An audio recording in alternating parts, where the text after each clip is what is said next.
Est-ce qu'on peut passer au point suivant? C'est le tableau des emplois, Madame Boucher. Bonsoir. Aujourd'hui, des modifications qui vous sont proposées. Une création d'emploi. C'est un poste de chargé de mission financement extérieur, grade relevant du cadre d'emploi des attachés territoriaux, filière administrative catégorie A, à temps complet, équivalent à 35 heures hebdomadaires pour le pôle aménagement durable et cadre de vie.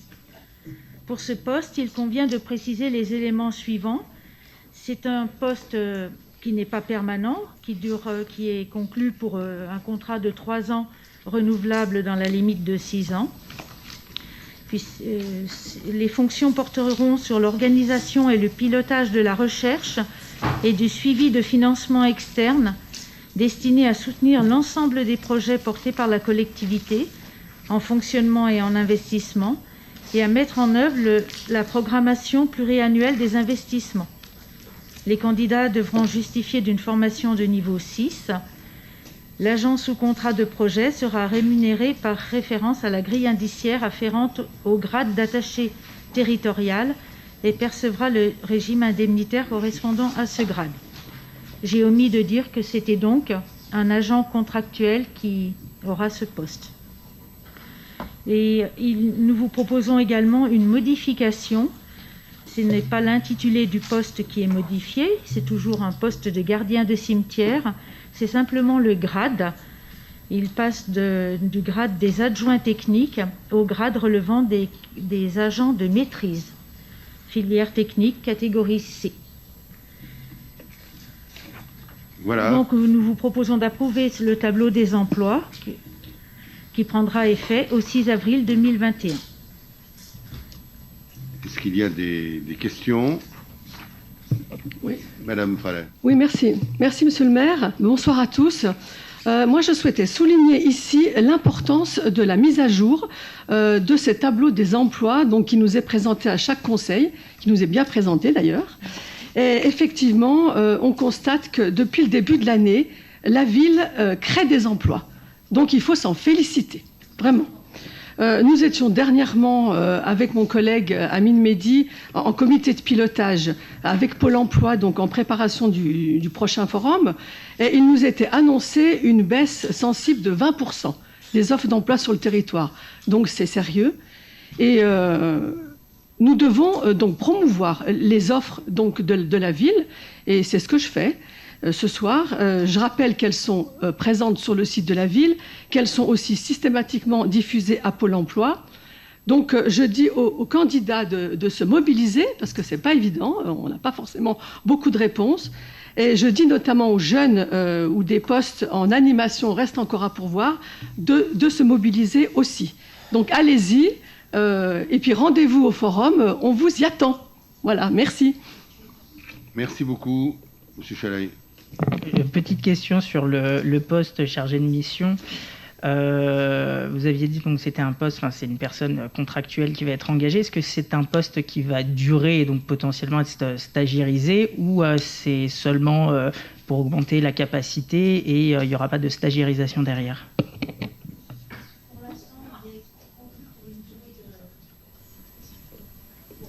Oui, voilà, excuse-moi. Pour l'instant, c'est une durée de 3 ans. Comme je vous l'ai dit, ça peut être renouvelé et on verra à l'issue de ce temps ce qu'il advient de ce poste. Il n'y a pas d'automatisme. Hein. On verra, il n'y a absolument pas d'automatisme dans ce sens-là. L'intérêt de ce poste, moi, je vais vous le dire très simplement, c'est que la personne, quelle qu'elle soit, qui soit embauchée sur ce poste, c'est de faire qu'elle rapporte plus qu'elle nous coûte.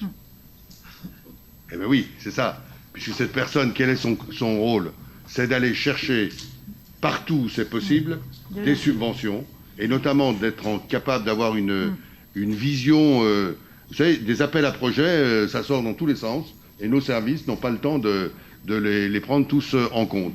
On a un poste semblable à l'Aglo, hein, qui travaille et qui nous a permis deux même, il y en a 2 à l'Aglo, oui, maintenant, qui permettent de répondre à cela. Tout à l'heure, on va parler de l'appel à projet concernant le projet d'agglomération numéro 4 pour Genève. Eh ben, faire un dossier, ça compte, hein, c'est du travail.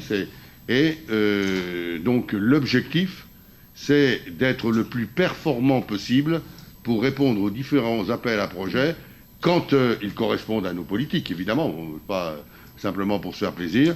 Et il nous faut une personne qui consacre du temps à cela et qui soit en liaison, évidemment, avec l'ensemble des services et de la direction générale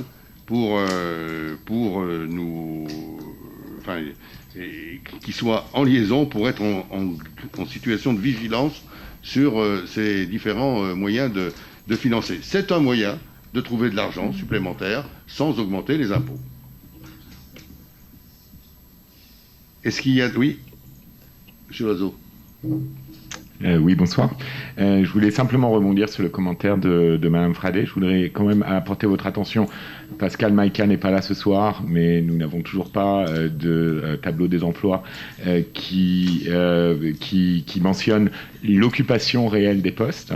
Alors, c'est toujours bien de créer des lignes dans ce tableau d'emploi. Faut-il qu'il soit occupé aussi? Ça, c'est le premier point. Deuxième point, quand on crée des postes aussi, attention à la précarisation des emplois.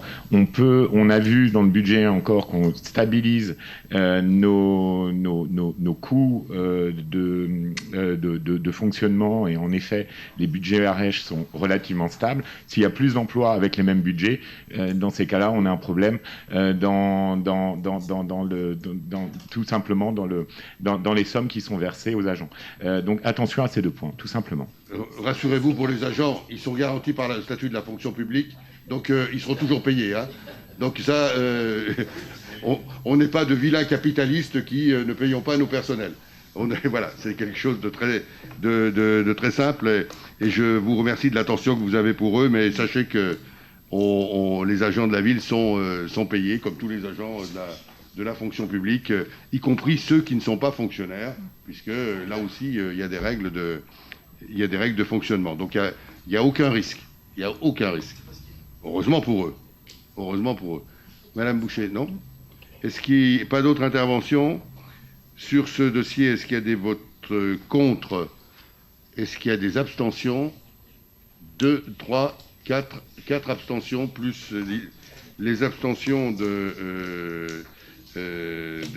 représentants de Génération Annemasse avec leur